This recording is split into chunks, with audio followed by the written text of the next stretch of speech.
Ang unang sulat ni Juan. Unang kabanata. Ang salitang nagbibigay ng buhay na walang hanggan. Ipinapahayag namin sa inyo ang tungkol sa Kanya na mula pa sa simula ay nariyan na. Narinig namin Siya, nakita at napagmasdan ng sarili naming mga mata, at nahawakan pa namin Siya.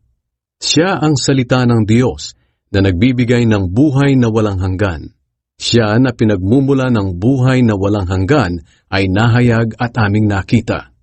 Pinapatotohanan at ipinapahayag namin Siya sa inyo, na sa simula't simula pa ay kasama na ng Ama, at nagpakita sa amin. Ipinapahayag namin sa inyo ang nakita at narinig namin upang maging kaisa namin kayo sa Ama at sa Kanyang anak na si Hesukristo. Isinusulat namin ito upang malubos ang aming kagalakan. Ang pamumuhay sa liwanag.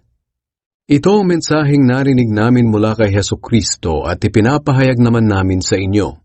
Ang Diyos ay liwanag at sa Kanya ay walang anumang kadiliman.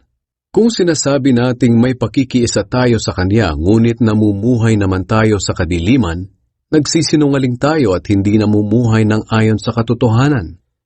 Ngunit kung namumuhay tayo sa liwanag, tulad ng Diyos na nasa liwanag, may pagkakaisa tayo at nililinis tayo ng dugo ni Jesus na Kaniyang anak sa lahat ng kasalanan.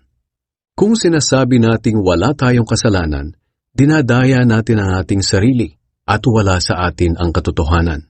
Ngunit kung ipinagtatapat natin sa Diyos ang ating mga kasalanan, maaasahan nating patatawarin Niya ang ating mga kasalanan at lilinisin tayo sa lahat ng uri ng kasamaan dahil matuwid Siya.